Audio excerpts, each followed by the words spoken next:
Greetings. I'm going to be making a movie analysis on the 1996 Romeo and Juliet as a mix of a school project and a personal one.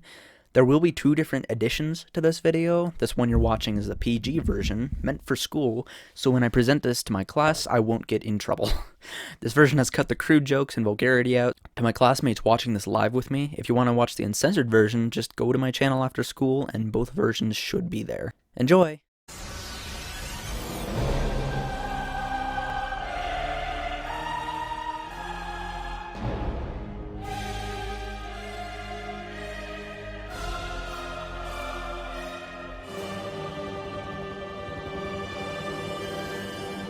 Okay, this intro is awesome. There's chaos, there's obvious conflict involving deadly weapons, fire, police are involved, the voiceover is great, the score is awesome. It really hyped me up for this movie. I was thinking, holy cow, this is gonna be awesome! And then, I was greeted with this.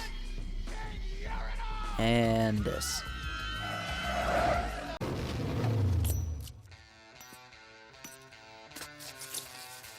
It's high noon. This scene is really disappointing to me. The intro was all dramatic with the helicopters and guns, but this is just cheesy as hell.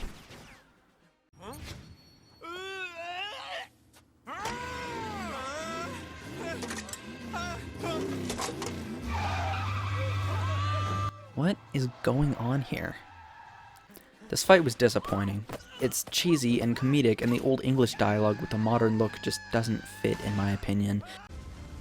This montage, like the intro, is cool. Cops look down upon the dueling gangsters with rifles as the streets are thrown into chaos. The music is dramatic. This part of the action scene is okay. The intro sets up this expectation that this beginning fight is going to be epic, but it's not. This fight could have been insane, but the mix of the dialogue, the shaky camera, and the rapid cuts really take away from what the scene could have been. I'm not gay, but... Having makes them short. In love. Out. Of love? Out of her favor where I am in love. Alas, that love so gentle in his view should be so tyrannous and rough and proof. Alas, that love whose view is muffled still should without eyes see pathways to his will. See, this is what I'm talking about. In this modern world, the original text seems to be them talking gibberish. The only reason I know what's going on is that I've already read this part of the story, so I know what happens, but this dialogue is adding cheesiness to the film. The Old English repeats the same or similar words over and over. Sounds kind of like they're singing a non-point song. Now if you would've waited 1 second, you wouldn't feel so second. The second I put you first, it made the situation worse. In love. Out. Of love? Out of her favor where I am in love. Alas, that love so gentle in his view should be so tyrannous and rough and proof. Alas, that love whose view is muffled still should without eyes see pathways to his will. Also, side note, Romeo and Benvolio call each other cuz, like modern slang, but it's mixed in with the original language of Shakespeare. It happens a couple more times within the film, it's a bit weird.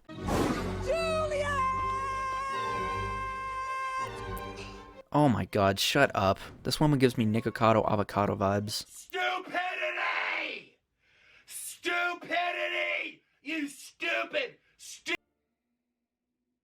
I do the same thing underwater on a daily basis. Also, with what Juliet says a couple seconds later, Madam, I am here. What is your will? I can tell that she's just as tired of her mom's yelling as I am. Right off the bat, I like Juliet's character. She's one of my favorite ones in this movie.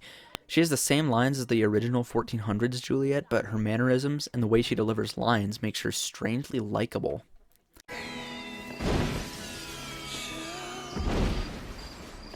If you were that close to fireworks sparks, you might as well catch fire at any moment. Please go inside, you're a fictional character and you're making me anxious.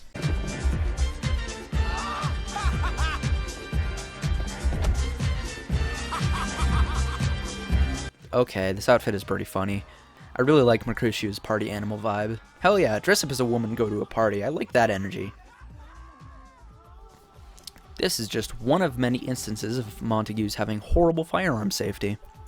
Also, side note, will the type of pistol give away that they're Montagues? Capulets are seen to have Beretta M9s, while the Montagues have M1911s, at least from the close-ups that we've seen. If some Capulets saw the 1911s they were pointing out of the car in every direction, would they know they were Montagues? Am I thinking too far into this? Probably. Also, why'd the directors only go with 2 models of pistols? Yeah, 1911s and M9s are like the iconic pistols, but so is Glock. Where are my Glock homies at? If it wasn't obvious enough through the goatee and his fancy steel boots that he is the villain, here's Tybalt wearing devil horns to really put that into your mind. Thanks, movie. I wasn't quite sure if Tybalt was the guy we rooted for, but I sure know now. Good pilgrim, you do wrong your hand too much. Which mannerly devotion shows in this? So this is like the one scene that I'm not sure if a more modern dialogue would work better here. I can't figure out what they could say here. Maybe if they wanted to make it more modern, I guess they could have put more formal words in and not gangster talk. I don't know.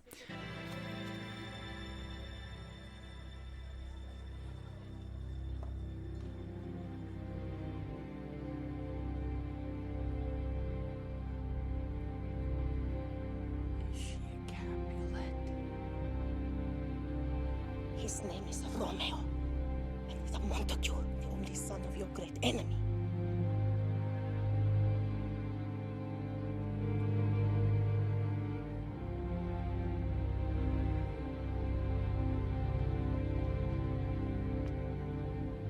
Okay, this right here is probably my favorite scene in the whole movie. It feels right. The music is on point. It's subtle enough that it isn't too over the top, but it's also just enough to really feel the new conflict that Romeo has found.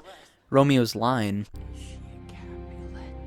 matches with Old English as well as modern, and he seems genuinely surprised. Obviously, everyone who's even heard the names Romeo and Juliet know that Juliet is a Capulet, so it's not really that much of a twist, but you do still feel the surprise that Romeo feels despite that. My general rule of thumb for a good scene is if you can feel what the character is feeling. If you can, the writers and designers did their job correctly. The first time I watched this, I actually said, whoa, because it was the first time I actually truly felt that great conflict Romeo felt. How does Juliet not hear or see this? But thy name that is my enemy. Thou art thyself, though not a Montague. Part of thee take all myself. I take thee at thy word.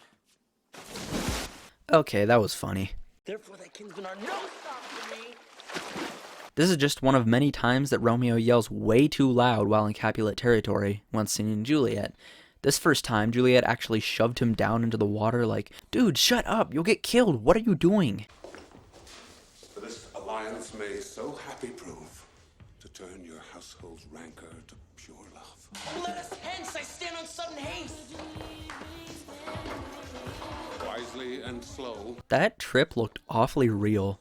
Did DiCaprio actually trip there? Looks like it. This is another demonstration of horrible firearm handling. These guys should not have guns. Especially this. That bullet's gotta come down somewhere. It could definitely come down upon some innocent civilian who was just trying to chill at the beach. Also, I was wrong earlier. Montagues apparently also have Berettas, so my earlier theory on the type of pistol being unique to the gang is wrong. I guess I just saw a 1911 in the first scene wielded by a Montague and thought that they could only have 1911s. However, another observation I've had is that the Capulet's type of rifle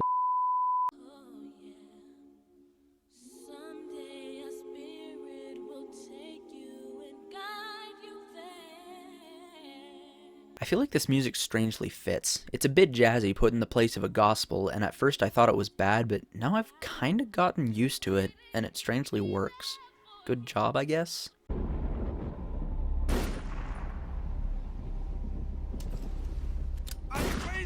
If you were doing firearm training, why would you do it in the ocean in open public? Why hasn't anyone called the cops on this guy yet? And by the operation of his second cup, draws him on the draw. You guys know Brandon Herrera? He has a series called the Darwin Awards where people are being fatally dangerous with firearms. Yeah, every Montague teenager should be on that series.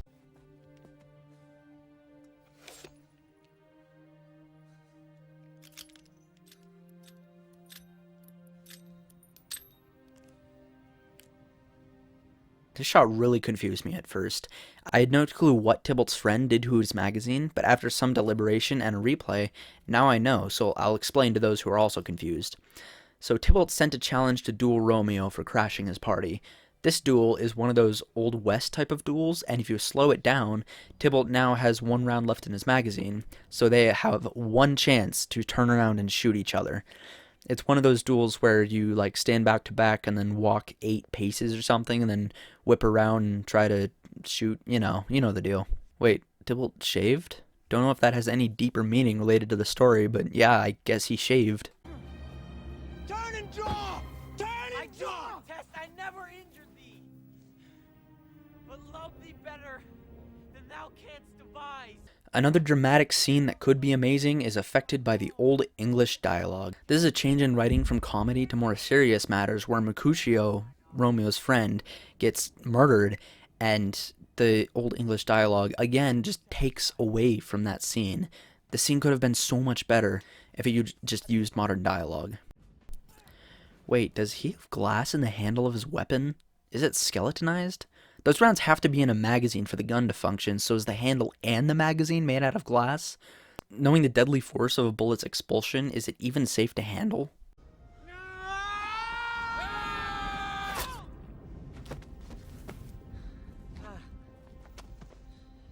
What happens here? We know Mercutio gets slashed in the stomach, maybe around the liver, but all we saw were a couple shots of shaky, hard to decipher action before it cuts to Romeo getting cut, and then suddenly Mercutio is injured?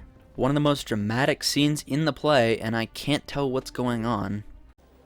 I was hurt under your arm. I thought all for the best. Plague for both your houses. No! No! This part is pretty good. It was probably the least cheesiest scene so far. It's still got some of that in it, but it has fully embraced the dark tone that it was meant to be.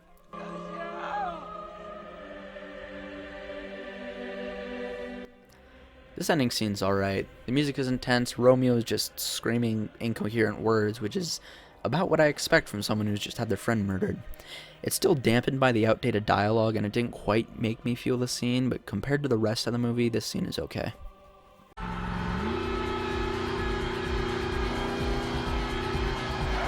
Oh, that ain't good. The opening for the shot was so cool. Romeo's attack seemed like something you would see out of John Wick. The scene is dramatic in general, but it just isn't fully there in my opinion. I suspect it has something to do with the Old English dialogue, but it's not too cheesy.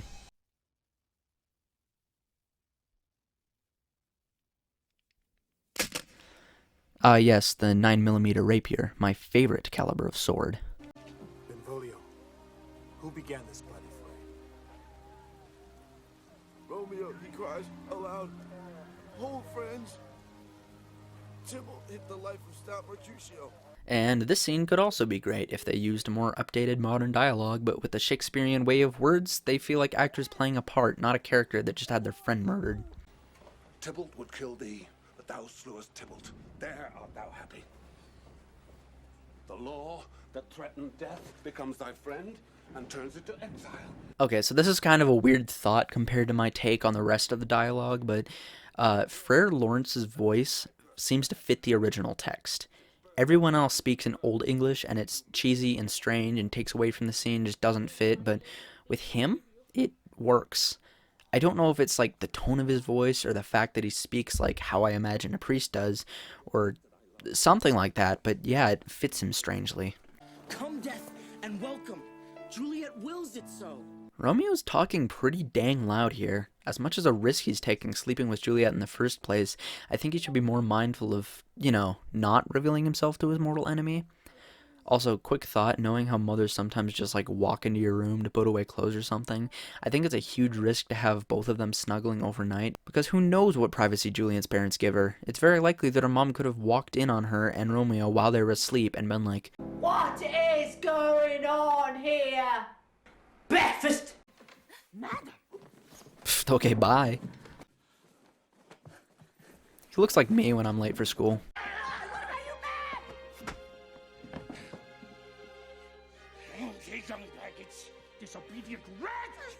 This dude is not okay. This is a literal daughter that he just flips on in 2 seconds because of whatever the deal with Paris is.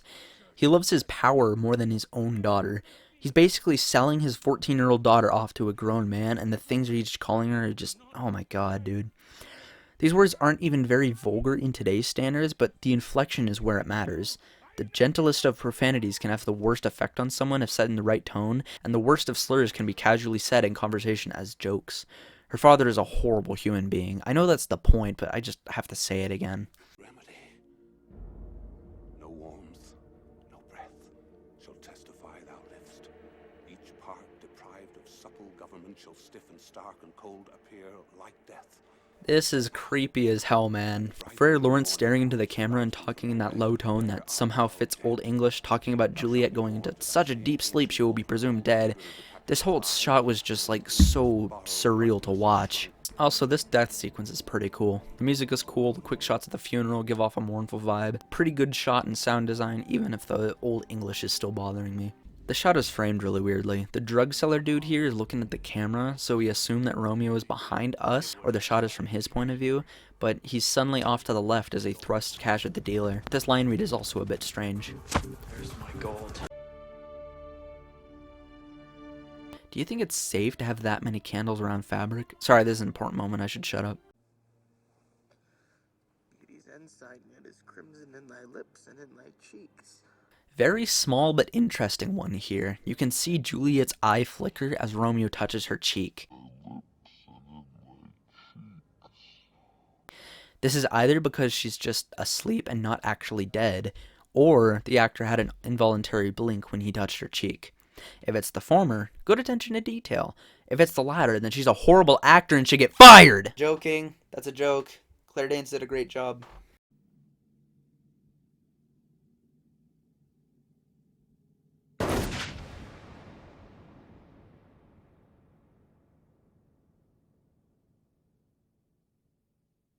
There needs to be like 10 times more blood since it was a point-blank gunshot wound into her head. No, wait a minute, is that fragments of her skull? No, wait, those are rose petals, never mind. So, wait, was all of that on a TV? Was that a news story? What's going on with TV? I'm confused. Okay, conclusion time. This movie was strange. I rate it a 4 out of 10. It had some really good parts in it and some horrible parts. The intro fight and Mercutio's death being my least favorite simply because of the decision to keep the old dialogue. Like I said, the potential for the action scene at the beginning was ruined by the cheesy lines and bad choreography. What actually happens? I don't know. People shoot things, Tybalt drops his cigar into some gasoline, which then sets fire to things, they're detained by cops. This beginning scene wouldn't be so bad if the intro wasn't set up to have us believe that we were about to see some big dramatic fighting. The transition scene also had the same dramatic montage that was somewhat decent, but after the bad fighting. As you can tell, I really hate the decision to put this original text from Shakespeare play into a modern rendition. I've mentioned this multiple times before already, but it really detracts from the scenes. It makes it cheesy, it sounds weird, especially when you put it into a setting with cars and guns. This was by far the biggest flaw of the film. The beginning scene was just disappointing. The intro told me it would be an insane fight, but due to the dialogue and the rapid, inconsistent shots, it felt like an old Wild West movie instead of a gang shootout with exploding gas tanks and cars and buildings catching fire. The dramatic scenes aren't often there with the dialogue being outdated. Okay, let me be clear. I don't hate the writing of the original Shakespeare. That's not the problem. I'm fine with the movies that are set in the 1400s using the same script, but it just doesn't match in my opinion. The dramatic scenes are cheesy due to this. The one scene that I truly felt what the director was getting across is when Romeo speaks a line that hasn't changed from medieval times. The movie gets better towards the end, with Frere Lawrence creeping me the hell out, Juliet's fake death, and Romeo and Juliet dying together. I believe this movie would have been so much better if they used updated English. The actors also deliver their lines as if they're in the 1400s and not in the 90s, which also helped adding that cheese to it. Updated English and modern voice inflections alone would bring this movie to a 7 out of 10. I already know what my English teacher is going to say when he watches my video. He's going to say, well, you don't understand the true meaning behind this scene. This gets a bit conflicting because at this point it's an expert in literature versus a film nerd. It's books versus movies. In my opinion, if the viewer can't interpret the story because of bad writing, then it's impossible to understand whatever the true meaning a visual or audio cue has. I mentioned before that my personal rule if a scene does its job or not is how much of the character's emotions I feel myself. If I can feel what a character is feeling, then the scene has done its job. If I feel anguish or grief over a fictional character's grief or death, then it's a good scene. A big example I take for this is Avatar: The Last Airbender, Season 2, Episode 15, The Tale of Iroh. In Avatar, we never see Lu Ten. All we know is that he's Iroh's son who died in combat. We haven't established opinions or feelings about him, but we do have feelings about Iroh. Iroh kneels by a tree, makes a memorial for his son, and sings in a shaky tone that's so incredibly heartbreaking. I cry every time I watch this scene. I don't know who Lu Ten is, I have no clue what kind of person he is, but I sure as hell miss him, mainly through Iroh. I feel his grief and his pain even though his son is unknown to us. This is something that makes me feel exactly what a character is feeling. This is good writing. Take Romeo and Juliet, and I can't understand what the characters are feeling or going through because it's either due to the dialogue or the strange framing of scenes. This is an incredibly sad tragedy of two lovers who are never allowed to see each other, and through an incredible misunderstanding, they take their own lives. I shouldn't be focused on if the dialogue or the acting is bad or not. I should be focused on the dark tone of this play. Except for that one scene, I never felt for Romeo. Although the scene was cool, I didn't feel for Romeo and Juliet at the end of the movie.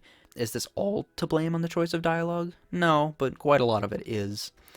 This is definitely going to be a controversial take, so I'd love to hear people in the comments, and if we're watching this in class, I'd love to hear the class's opinions too. Thanks for watching me beat up Romeo and Juliet for 20-something minutes. Like, subscribe, do all that, bye.